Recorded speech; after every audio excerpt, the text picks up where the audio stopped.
আট দফা দাবিতে কদমতলা ব্লক আধিকারিকের নিকট ব্লক কংগ্রেসের প্রতিনিধিমূলক ডেপুটেশন। 8 দফা দাবি দেওয়া নিয়ে সোমবার দুপুর 1টা নাগাদ উত্তর ত্রিপুরা জেলার ধর্মনগর মহকুমাধীন কদমতলা ব্লকের ব্লক আধিকারিক সঞ্জীব দেবনাথের নিকট এক ডেপুটেশন প্রদান করল ব্লক কংগ্রেসের এক প্রতিনিধি দল।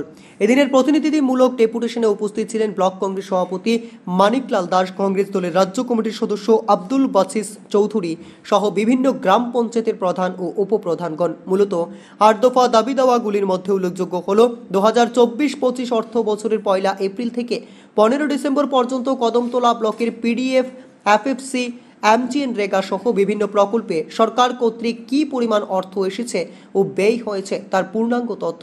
কদমতলা ব্লকের অধীন শাসক দল বিজেপি পরিচালিত পঞ্চায়েতগুলিতে ত্রিস্তর পঞ্চায়েত আইনকে বৃদ্ধাঙ্গুলি দেখিয়ে বিরোধী রাজনৈতিক দলের পঞ্চায়েত সদস্য ও সদস্যদের অবজ্ঞা করে সরকারি প্রকল্পের কাজ চলছে তার স্পষ্টীকরণ করতে হবে। ত্রিস্তর পঞ্চায়েত আইন মোতাবেক প্রতি মাসে ন্যূনতম একটি পঞ্চায়েত অধিবেশন করে পঞ্চায়েতের উন্নয়নমূলক কাজ পরিচালনার কথা থাকলেও তা করা হচ্ছে না, অবিলম্বে তা করতে হবে। ব্লক এলাকার কংগ্রেস দল পরিচালিত পূর্ব ফুলবাড়ি ও কংগ্রেস জোট রাজনগর গ্রাম পঞ্চায়েতে রেগার কাজের রেজুলেশন ব্লকে পাঠানোর পরেও সংশ্লিষ্ট আধিকারিকের তালবাহানা বন্ধ করে উন্নয়নমূলক কাজ দ্রুত সম্পন্ন করতে হবে।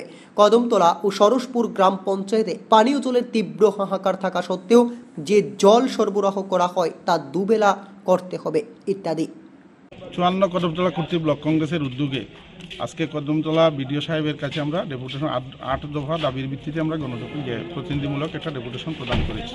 ডেপুটেশনের মূলত উদ্দেশ্য হলো বিরোধী দলীয় গ্রাম পঞ্চায়েতগুলোতে কাজে বাধা তৈরি করা হচ্ছে, দীর্ঘদিন থেকে কাজ হচ্ছে না, এই বিষয়ে আমরা বিডিও সাহেবকে অবহিত করেছি এবং শাসক দলীয় গ্রাম পঞ্চায়েতগুলিতে আমাদের বিরোধী দলীয় যারা পঞ্চায়েত সদস্য রয়েছেন তাদেরকে সম্পূর্ণভাবে অবজ্ঞা করা হচ্ছে।